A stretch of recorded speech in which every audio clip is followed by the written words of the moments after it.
Sorry that took a little bit.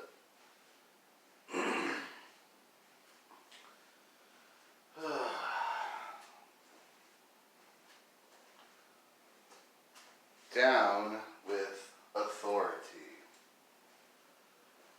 I have a feeling this will probably be a multi-part entry, or whatever you want to call it.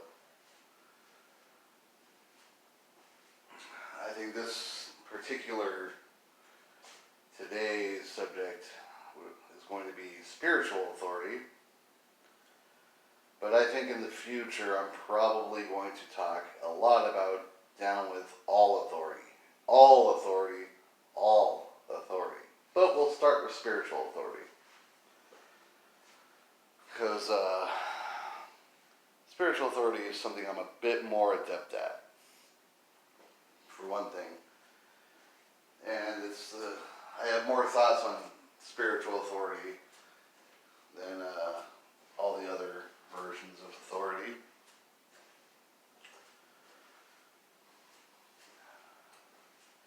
I remember the very first time I read the Bhagavad Gita. It was called the Bhagavad Gita as It Is. It was an English translation made by A.C. Swami Prabhu, A.C. Bhaktivedanta Swami Prabhupada. Yeah, I said it. That's a freaking mouthful for any English person to speak, I'll tell you that. But I remember he would show, I thought it was ironic that he chose the title Bhagavad Gita as It Is, because when you read his version, his purports took more space than the actual texts. So it indeed was not Bhagavad Gita as It Is. It was Bhagavad Gita plus what I have to say about it, A.C. Bhaktivedanta Swami Prabhupada. If you want it to bring it down to its essence, that's exactly what it was. And when I was reading it, I had pretty much already renounced any attachment to any spiritual authority. I was definitely seeking, but I knew very early, after I left Christianity, that I would never fall to spiritual authority again. I knew that so deeply. And I just would not accept anyone's authority. Least of all, A.C. Bhaktivedanta Swami Prabhupada. So, although I am very grateful to ISKCON for making this literature available, it was only of real use to me because I rejected all of the purports. Out of hand, rejected them. I would only let the direct English translation speak to me, not his ideas about each and every verse. So that when I first read the Bhagavad Gita, I was reading the Bhagavad Gita by my own light and by my own understanding.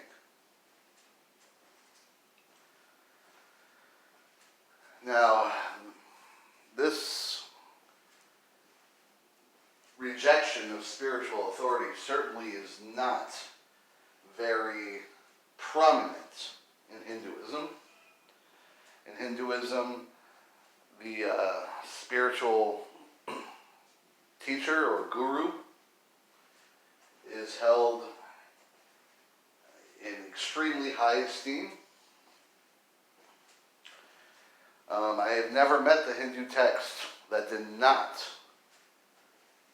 esteem the guru. Fortunately, for me, I did not adhere to that at all. I completely rejected it. even though there were many precepts in Hindu scripture that I would come to accept, the need for a guru or any sort of authority, I completely rejected it from the onset, from the beginning, from the very first days of my seeking. And I think that was a very important thing I did. Now, without the benefit of spiritual authority, I probably missed out on a lot of shit that I would have had to end up figuring out myself. I might have gotten through certain obstacles a little faster, but then again, the master himself can be every bit as much of an obstacle. Excuse me.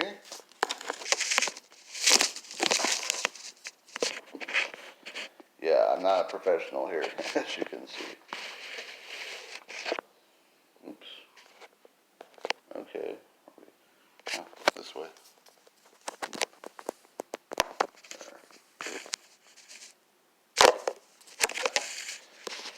Okay. Please excuse my completely unprofessional video. Me.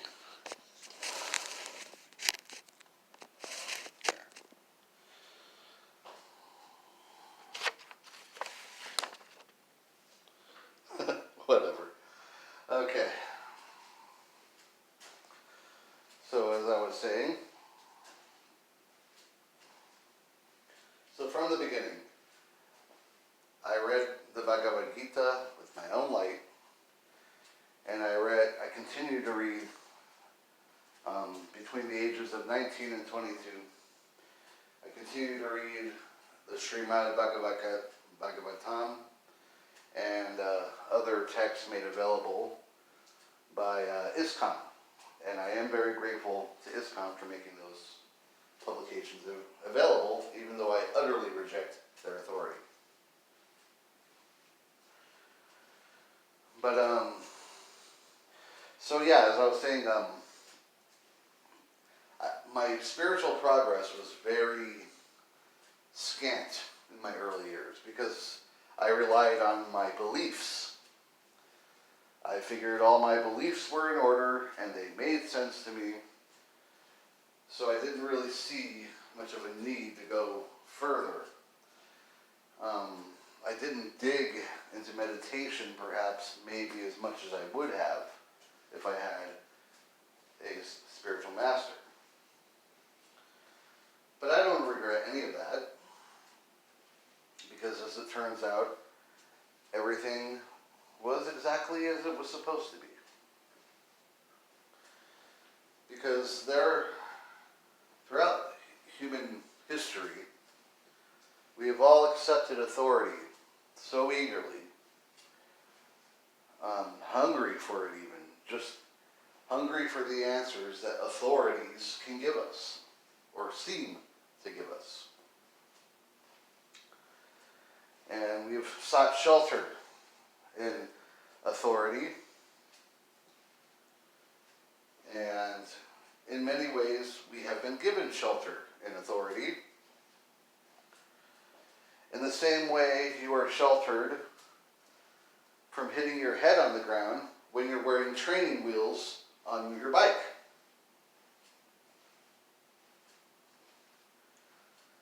I love that training wheels analogy and I'll never stop using it. Because to me, that is what a spiritual master is. Nothing but an exaggerated, overstated pair of training wheels, which actually demotes the bike from its full potential in the interest of safety, in the interest of security. But everyone who rides a bike knows that the point is not safety, and the point is not security. And so most of us throw those frickin' training wheels right the hell off. I could not endure the training wheels when I was a child. I felt absolutely emasculated by them. And I was proud of my head getting hit. It would not scare me from not putting those training wheels on. No one ever taught me how to swim. My mom was smart as hell. She just threw my ass in the deep end. Of course, she was going to save me if needed, but she just threw my ass in the deep end and allowed my own instincts to make me swim, and it worked. My point is, you already have everything you need to be a full human. It's all there. You don't need anybody to give it to you. You don't need anybody to give you what you already have. You just need to ride. You need to let your head hit the ground a couple times. You need to face those fears alone. You need to face those questions alone.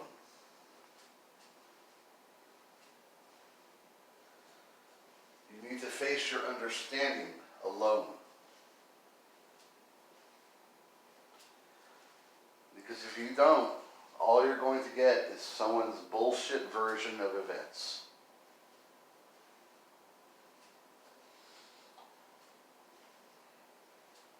So, I kept seeking with no spiritual authority, and yes, I had about a good 10 years of absolutely no progress whatsoever. Maybe, points here and there. I mean, I did learn divine inspiration. I did learn to, pull from a higher realm that I call the Logos. But when I was pulling from the higher realm that I call the Logos, I was seeing myself as different from that realm. Hence, I was not really connected, only sort of influenced. So much so that I could write these great songs that I had no idea what were about, that I thought I knew, but I had no idea. Because when you're pulling from higher wisdom, you're going to get things better than what you would normally get.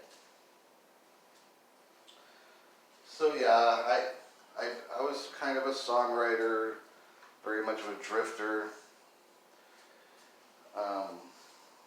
and nothing really panned out for me as far as raising my consciousness, and I didn't really care, really. I didn't have the real urgent intensity of a seeker. But at the same time, I was farther than most seekers, because I also didn't have the harrowing anvil of authority over my head.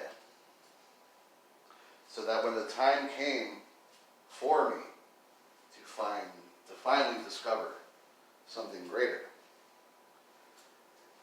I discovered it by myself, not through another light.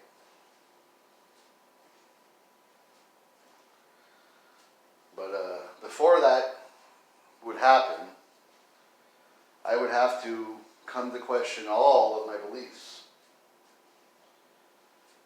And that happened to me about the age of 30. I questioned everything I believed. I cut off the Logos. I completely went into a rational mind frame, a reductionist mind frame, only allowing science and that which was known to influence anything I believed. I think that was a very essential phase because it allowed me to define my own authority. I had authoritatively ascribed my own doctrinal beliefs to be imprisoned in. I thought I had already arrived, that there was nothing more to search for. In a way, I was correct, but from a time positional point of view, I was not. I wasn't even close. And my beliefs were just not, even though they completely made sense to me, they were not getting me past anything. I had to throw my entire world perspective right out the window. And becoming a reductionist, I did that. And being a reductionist is a very useful phase in the human existence, because it takes out a whole bunch of bullshit. It just chops bullshit right the hell out the window. So then, after my reductionist phase lasted for about 5 years. And during this time, I started just being a sponge. During this 5 years period, I was just seeking and searching. I called myself an atheist for quite a while. Particularly with acceleration. When I was 34, I was pretty much an ardent atheist.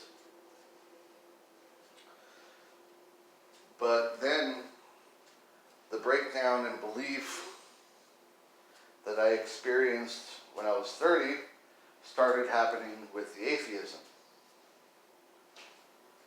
As reductionism doesn't have anything to offer as far as intangibles. It doesn't. Reductionism is ultimately a very shallow, tiny frame of reference that you're confining yourself to. Now, like I said, there are a lot of good benefits to reductionism, but ultimately it will fail you. And it will only show you to be a marginalized, insignificant nothingness in a hostile universe, which those of us mystics who have really experienced consciousness know is complete bullshit.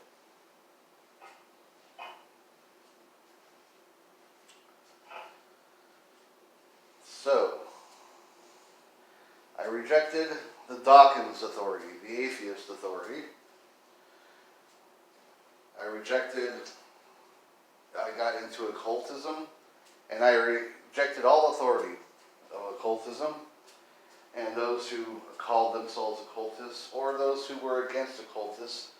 I completely threw away all that authority, because that was all bullshit.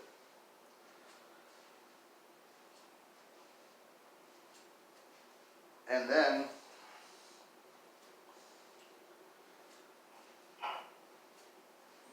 it came to a point where, to not go into another long story, that I stopped being an atheist.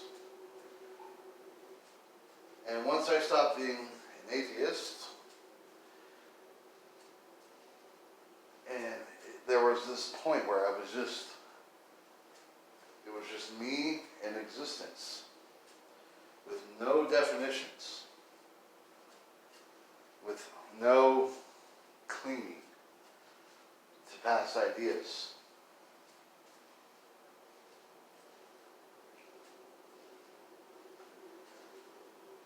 And then the real things, like the logos, started opening. But this time, when I opened myself up to the logos, there was a difference than when I had participated in the logos before. What I came to know is that I am the logos. That my identity was not in this personality, but my identity was rooted and fixed quite firmly in eternity. which is the Logos. Now, this is all just words, and I stress to you to please try to see past the words, especially when I say Logos. I don't want to make that sound like something esoteric or special. The Logos is just eternal memory.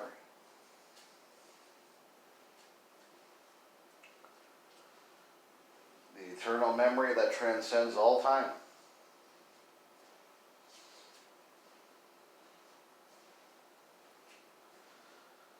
So,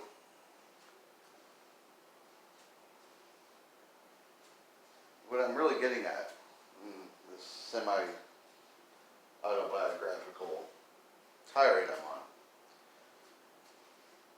is that I experienced real progress in this life that many people will not experience because they are tied to a spiritual authority. They are tied to another man's vision. Sometimes I teach people spiritual stuff, and I always have to remind them, and myself, because I fall prey to this too, that I am completely full of shit and not to be taken seriously. And I really hope anyone listening to this does not take any of it seriously. I hope you take your journey seriously, or rather, I would rather say sincerely. And in sharing my journey, it's just sort of a little resting point, just to stop by and consider. As you define your own journey and give up all authority, you will find that we're all so hellaciously full of shit. And that is the central reason why authority needs to go down. Because that, which is the authority, is nothing more than a house of cards, or a hall of illusion, or whatever you want to call it.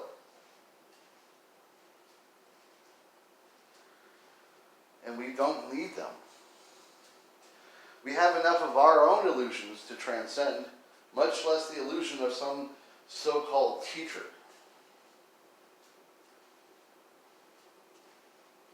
That's why whenever I have spiritual pupils, and it happens from time to time, I very, very early cut them off. There comes a point very quickly where I'm just like, you're done with me. Because I don't want to be someone's spirit. I don't want to be someone's training wheels. The training wheels that I despise, I do not want to become.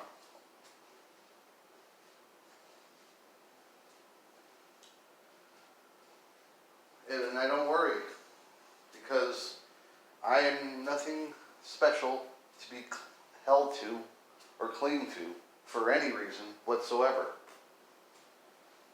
There's nothing special about a signpost that gives you directions. That signpost does not contain the location.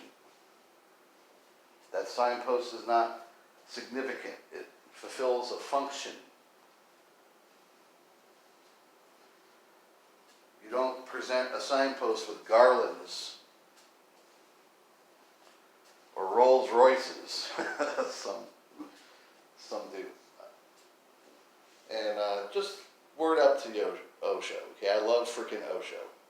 Just using the Rolls Royce as an example of how not to treat a teacher.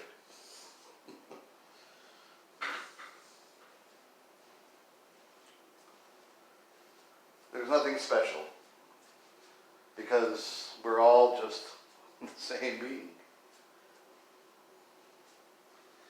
The real reason you don't need authority is because there's nothing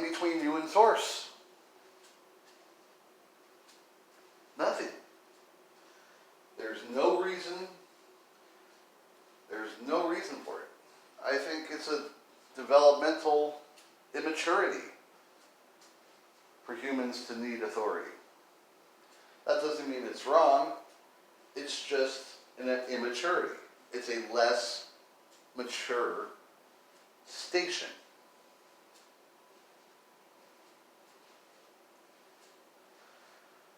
Because you don't need authority once you've already learned.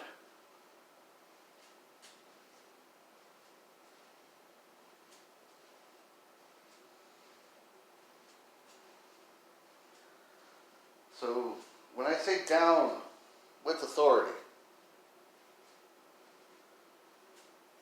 I mean, in terms of spiritual authority, I mean down with the teacher. And that doesn't mean that spiritual teachers have no value at all. That's not what I'm saying. Goodness knows, that I have benefited myself from many spiritual teachers, and I am immensely grateful for those benefits.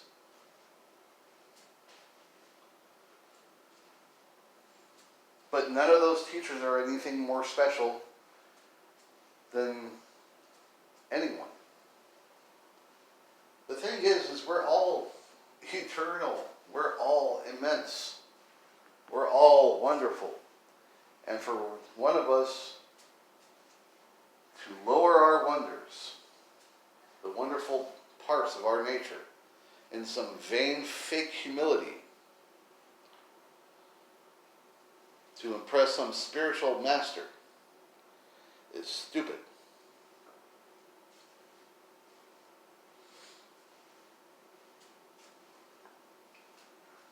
Live by your own light, and you will find out things that you won't believe. Live by your own light, and the wonder is never over. And you're not boxed by anything or anyone. Live by your own light. Make those mistakes and learn from them. It might be slower work at times than if you have some spiritual buff teach you everything and feed you with a spoon. But that master could never take you as far as you can take yourself. Ever.